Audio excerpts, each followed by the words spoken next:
Hey everyone, how's it going? So, this whole Save America Act, that's what this video is going to be about, is the whole Save America Act. There's like three of them. I'm just going to talk on this one. From what I read, they're all the same. They essentially do the same thing. So, here's from the White House, it's pretty short here. American citizens and only American citizens should decide American elections.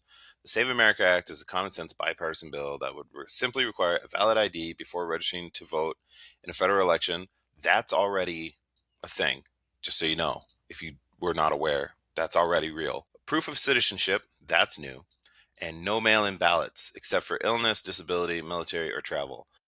That would be a difference too. I know Trump specifically doesn't trust mail in ballots. I don't know. It's a bunch of nonsense. I don't know why it would be, as long as the verification process is still there for mail in ballots, why would it why would it matter? I think it's an attempt to either push people out to not vote at all, be like, hey, it's not worth it. They're not going to count my vote. If you can get people disengaged in politics and disengaged in democracy, you can take over the democracy. That whole thing where they say like democracy dies in darkness or something like that.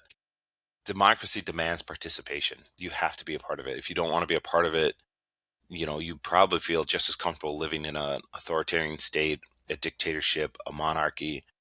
Democracy, you're supposed to be a part of it. I know a lot of Americans were told and sold in school all the way up into their 20s, hey, you don't really have to. I got this. I'm the politician. I'll help you. That's not true. You have to pay attention. You don't have to be deep into politics as some people are, but you do have to pay attention. You have to know what's going on, and you have to read more than just headlines. So, reading this top line, American citizens and only American citizens should decide American elections. I don't know why, but that immediately makes me think about funding from lobbies and funding from special interest groups and super PACs that are outside of America, like APAC, where I'm just like, yeah, they should only be focused from American citizens, and only Americans should be able to vote in American elections.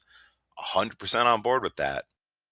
So instead of just coming at us regular people who vote, why don't you correct all this nonsense with with Citizens United and super PACs and giant corporations that are international corporations just funding all these politicians, and then it's like, hey, remember when I gave you $1 billion? Yeah, I do. So now I want you to vote on this package, and I want you to send money to this country or cut taxes for this level of wealth and stuff like that. That's where all of our politicians are like bought and paid for, where they just go like, yep, okay, we will, I owe you because you got me here, and so to pay you back, I'm gonna do that. It's a bunch of nonsense, in my opinion. That is corruption. As much as I don't like lobbying, I don't think we're ever realistically going to get rid of lobbying. I do think that lobbying is part of the politics of government. I don't know how to better say that. I think it is part of it. So I don't think we're going to be able to get rid of it. However, if we make it more transparent, we bring it out of the shadows and we make it well known, it will be less effective. And we've seen that to be true because look at APAC. No one knew about APAC before. Now everyone knows about APAC, or way more people do, and it's not as effective because people can then question, go, hey, who's funding you? And they go, oh, well, I got funding from these five people and these five companies. And they go, oh, I don't like that company. I'm not going to support you because you take money from them, or whatever, simple example. So it's my opinion that to not get rid of lobbying, but to reduce lobbying's potency, its ability to do what it wants to do, is to make it more transparent. But yeah, that's a whole thing. You'd have to structure a bunch of different policies. If you like the idea of learning more about lobbying and how it actually functions, there's a really good book called The Wolves of K Street. I listened to it on audiobook a couple of times, and it's really good. So you can read it or you can listen to it on audiobook. It's really good. I think it's probably going to be free if you have Audible or something like that, but check it out. It really does explain a lot of lobbying, and not in a very boring way. It's a story. It tells a story, and then it kind of explains things as you go. So anyways, back to this. I mean, I agree with this first line. Get all the foreign aid and foreign finance out of our elections too. Proof of citizenship. This is the part. Okay, mail-in ballots. I'm just going to say no. Knock it off. If the mail-in ballots are good for this, then why not everyone else? Oh well, if you're ill, disabled, military travel, then you can do a mail-in ballot. I mean, those are the main reasons I would think someone would do a mail-in ballot, anyways. So why even do this? Just get rid of that. Just let mail-in ballots be a thing. Proof of citizenship, I think that's the worst part of this whole thing. And they give this little thing. I'm not going to go and check on, I'm just going to take them for their word, which I shouldn't because it's our government. And if you're any American, you don't trust your government, which is just a toxic relationship if you think about it. So let's go to this other site here. Share this tab instead. This is Bipartisan Policy Center org or bipartisanpolicy.org. They're very against this and they highlight ideas to kind of correct some of the things around it. The biggest thing that I see is this proof of citizenship. So a driver's license wouldn't be enough, even if it was a real ID.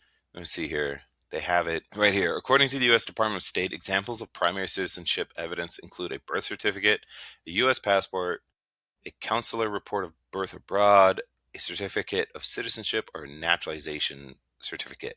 While real IDs are often assumed to be reliable proxy for citizenship, proxy just mean like in place of, they do not definitively establish citizenship, which is kind of awkward and weird because it's like, how does a real ID not establish citizenship? I remember getting mine. I had to bring 4 different documents. Here it is. And I guess it's not enough. And I can see the birth certificate thing. Everyone's instantly in my brain. I'm like, well, everyone's got a birth certificate. However, the stuff, especially for women, because women usually change their names during marriage and then their IDs will have a different name on them. And you can even do it on your social security card too, I believe. Don't quote me on that. Maybe you can't. It says here, birth certificates often lack information that matches a person's current identity. And then they say, for instance, change the name through marriage or court order may be needed to present a third document, such as a marriage certificate, to join in with their proof of citizenship. So you'd have to have your marriage certificate and your birth certificate and be like, look, this is my given name at birth. Then I changed it when I got married. Also, too, they bring up a point here. This seems like a lot, okay? Hey, I'm an American citizen. I should be able to just go vote. I get it. But this registration process doesn't have to happen during voting. You should be able to do it. I believe you can do it before voting. You don't have to do it while voting's happening. But also too, like we all have social security numbers and we're all in this like database for the United States government. Why is it on the voter to do this kind of thing rather than the government? Why is the government not doing it instead? It's the same thing with our taxes, like that long running joke of, oh, I have to do my taxes and then send it to the IRS and then they're going to tell me if I'm right or wrong. Well, if you know I'm right or wrong, why don't you just do it and then I'll just pay you what I'm supposed to pay you or you send me the money that I overpaid. Like that kind of thing. It's really funny. Same kind of deal. Why are we putting it on the voter? I mean, I do think people should be engaged in democracy and all that. But there's a balance here. You shouldn't have the voter have to do everything. There are better ways to identify. Oh, yeah. So they talk about that here too. They call it front end verification and back end verification. Front end verification is for voters, back end verification is the government would kind of handle it. But obviously, too, that would increase if you had the government do it. You could use existing systems. This is the thing about the government, too. Americans, they don't trust their government, all that stuff. But what this ends up leading to, this toxic relationship that we have, is underfunding of things that are actually necessary for our government to function on the bureaucratic level. And I know a lot of people are like, oh, bureaucracy, I don't like it. You don't like ineffective bureaucracy. Well, you probably don't like effective bureaucracy too if you're breaking laws. Ineffective bureaucracy is what's just there's too much red tape. There's people justifying their jobs through nonsense. I get that. I don't like that kind of bureaucracy either. But if you were to increase the back end side of things, you would have to increase the funding to pay for that increase of capacity for the government to achieve. This is just nonsense. The idea that we have illegitimate elections on it is an attack on the idea of our democracy even functioning properly. It is my opinion that America has one of the truest democracies in the whole world. It was one of the first, or was the first democracy, and it is one of the truest democracies there is. and I want to keep it that way. But I do think that this is actually a ploy, and this will be the conspiracy part of my video. But I do believe that this is a ploy of an unpopular president and an unpopular political party to maintain power. So it says comparison of the Save America, and Mega Acts. The Save America Act is not new, but an expanded version of the Save Act, first introduced 2 years ago. The House is also considering a third piece of legislation called Make Elections Great Again Mega Act, which includes both the documentary proof of citizenship and photo ID requirements of the SAVE Act, as well as a broader change to elections technology and mail voting. The through line between each of these bills is that the requirement that new registrants provide documentary proof of citizenship to register to vote. The documentary proof of the citizens are largely the same across the three bills. Therefore, the major points of this article apply to. Okay, so they're going to kind of tell us the difference. You can read it yourself. Pause the video and read it.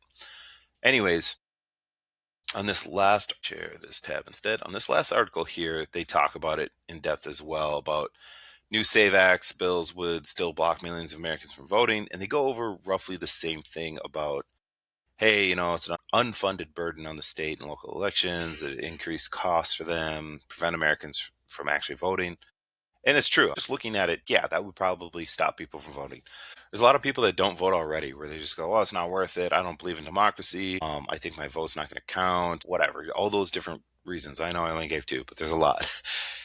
And, or they're busy, you work. That's the thing. If you wanted to increase voter participation, don't make it an election day. Make it an election month. Hey, we're a big country. Make it a whole month to go vote instead of, oh, well, we're only just one day. Oh, do you got work? Yeah, you can get, I think what was the rule? 2 hours off if you want to go vote during the work day, and they have to let you off, and that 2 hours is paid. So why don't we just allow for an entire month? This will be more costly on the federal government, but instead of spending money on foreign wars that we don't need to be involved in, they could spend a little bit of money on making sure that the bureaucracy that facilitates the administration that facilitates elections is paid so that we can do it, so we can have more secure and more flexible elections as far as it is concerned as when you can go vote. So increase the time that you can go vote. That's why I like early voting, because you can just go in when everyone else is doing something and they're all busy. You just go in when you're not. It kind of is already an open window, but I think a lot of people don't know that. I didn't know that for years, for decades. I thought I had to show up on the exact day and go vote, and I would just stand in line, and it was terrible. But you can actually go in early and vote. I agree that only Americans should be voting in American elections, but I don't think this legislation is actually going to help provide that. What I think is that, and here comes the conspiracy, is that Trump and the Republicans are so unpopular, they're going to increase barriers to voting, even for American citizens. And then that's going to sway the actual, what do I want to say? That's going to change the election outcome. If they were blatant about it and they were just like, you have the wrong skin color, or you're the wrong sex or gender, or political party affiliation or something like that, then people would just rise up and no. But when you do it this way, where it's subtle and it's underneath the all the other news, like the war in Iran and stuff, then it's more like, oh, okay, well, it makes sense. They're just trying to protect our elections. And I find it really ironic because Trump and Hillary Clinton are like the biggest garbage people when it comes to destroying our democracy, when it comes to attacking our elections. Because Trump's a big election denier, and so is Hillary Clinton.